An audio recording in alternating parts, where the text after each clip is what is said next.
Do chosen ones ever go to hell?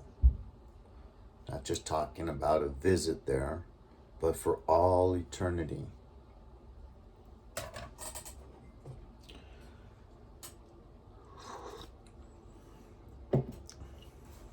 I think they do.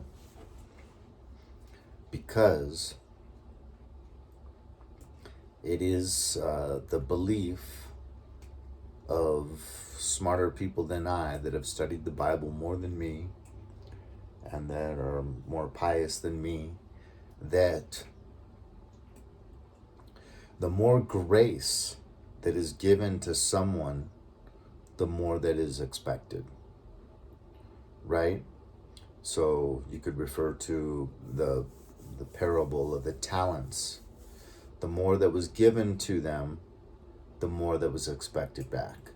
So when the person that had 5 talents was able to turn that into 10, that was great. But the person that only had 2 should have still made that increase instead of just burying it in the dirt and giving back the exact same amount. Because when the master came home, he was angry at this guy. He said, you could have at least invested it in the bank and I would have got at least some interest. Expressing that less expectation of the one that had less talents. I'm thinking of 2 saints that used to see their guardian angel daily. And Padre Pio, even as a child, a little boy, would see his guardian angel like every day for sure, but I'm thinking even most of the day. So what a grace, what a blessing. And these individuals were expected to really, really be pious because of that. You know, Saint Gemma Galgani was visited by Jesus Christ several times. And on occasion, when she would miss Mass, daily Mass, and wouldn't get the Holy Eucharist, she was visited by Jesus and he was extremely hurt. You know, if she didn't spend enough time daily in the adoration room communing with him, praying in front of the Eucharistic host, Jesus would have hurt feelings.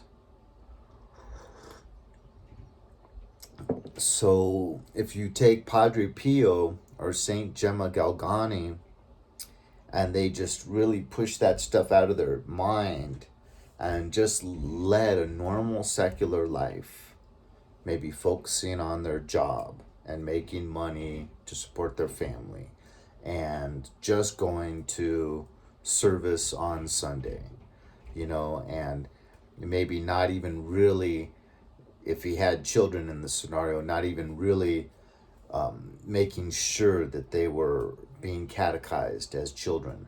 Maybe, you know, praying every night together on bended knee as a family unit and not really taking his role of authority in regards to religion and raising healthy, pious children.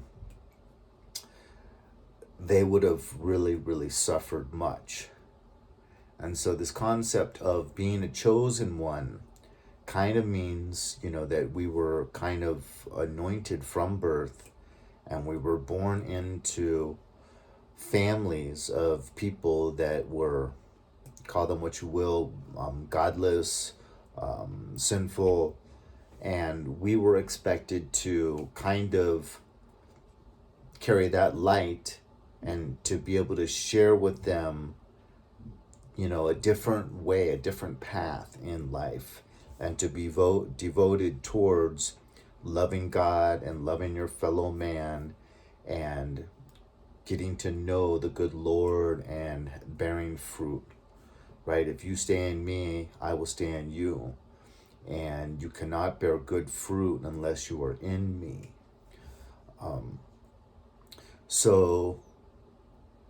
And we just have that experience early on in childhood of feeling that presence of the Holy Spirit residing within us, that peace, love, and joy that enters your heart when you don't have a family that's praying together, you're not going to services together, and it really doesn't make sense. But you've always believed in the existence of a supreme being simply because of that joy you had in your heart, even though you were, as a little child, usually the scapegoat of the family, usually being mistreated by family members because they're often narcissists and you're an empath, and you believe in morals, you believe in treating others well, and they don't. They believe in walking over the backs of other people in order to climb social ladders, self-promotion, ambition, in order to gain status and get the nice things, the titles and the toys that go along with that, raising your status and being ambitious.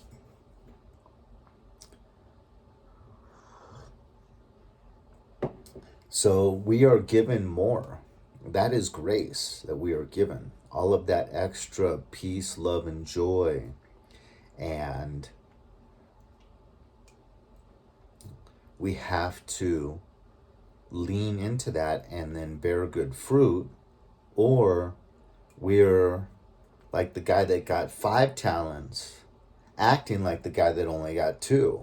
And we're just burying those coins in the dirt and thinking we'll just give the owner back, we'll just keep it safe, and just give it back to him when he comes home, where that would greatly frustrate and upset the master. He's not expecting that. If he gives to those that are given little, little is expected. To those that are given much, much is expected. And so we are given much. So we are expected to produce much, bear much good fruit. And how do we do that? By having that communion and that relationship with the Lord. So it's not like, because I've heard it said in YouTube videos that no matter what, chosen ones are always going to be going to heaven. But you have free will no matter what. And you can be an empath and a chosen one, and just to fit in with your family, become like them. I did that. I got very secular friends that were into, skateboarding, punk rock, vandalism. I'll never forget one night when I was probably like 20, and we're all drinking together and smoking marijuana, and I was, this wasn't my decision, but I went along with the group, and that was that we were just gonna go out on Hollywood Boulevard and pick fights with people in order to just be violent and beat people up.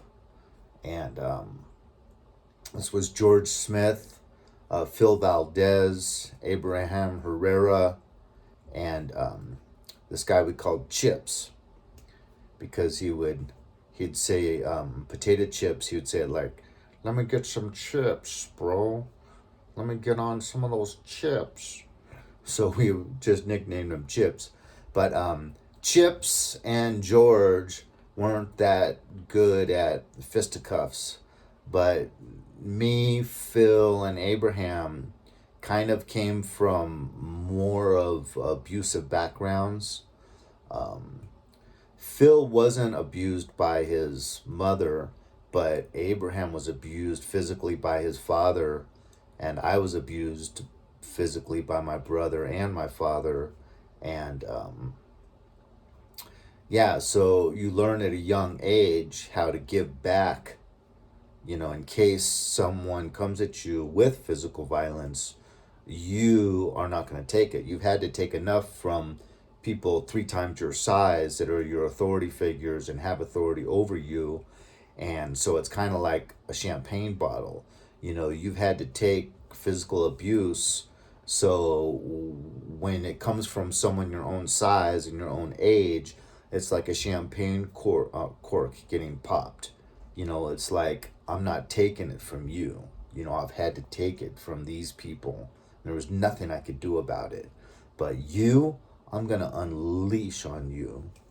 And that's a weird dilemma, being a chosen one, because afterwards I would feel so sorry, you know, if the guy had a fat lip or a bloody nose, but I would just see red and I would say it's either him or me, you know, and I would do my best. And afterwards, if I didn't have any busted nose or fat lip or black eye and he did, I would really feel bad and I'd go apologize. And I'd say about 50% of the time the person would accept the apology because they kind of knew they started it and they didn't know who or what they were dealing with. And and the other half of the time they'd be like, get out of here, you know. Because I would never initiate these fights, but you know, sometimes I would just know this guy's a bully and they're gonna come to me eventually, and I prepare psychologically already ahead of time that the minute it was my turn for them to step towards me, sometimes I would throw the first punch, only because I knew I wasn't gonna take it, and that's the way it's gonna go eventually, because I'm not gonna be bullied by anyone. So we definitely can, I think, really shortchange the good Lord with the amount of graces we've been given. And I think it is a reality. You know, I think it's a false premise of safety to think that just because the Lord has always been loving on you, that you're going to heaven no matter what. No one is going to heaven no matter what. And actually, you know, like, I'm a Catholic priest, they say they run a bigger risk of going to hell than the typical person because they are given so much and they have to produce. And yeah, so it's kind of the same scenario. Anyways, that's my thoughts on that matter. I hope it resonated with you, and let's take this stuff seriously. Because whenever I commit, there's even venial sins I commit that the Holy Spirit just really barks inside of me. And I've grieved the Holy Spirit. And I just literally can't wait to get to confession. Of course, I'll start apologizing and asking for mercy and grace and understanding immediately. But once again, I am Catholic, and I think we have different expectations depending on what we subscribe to. And because I'm Catholic and I'm baptized Catholic, I'm expected to subscribe to that belief system. And I feel immediately redemption after confession. So there you have my thoughts, my 2 cents. Leave a comment, hit like. If you hit dislike, hit it twice. God bless.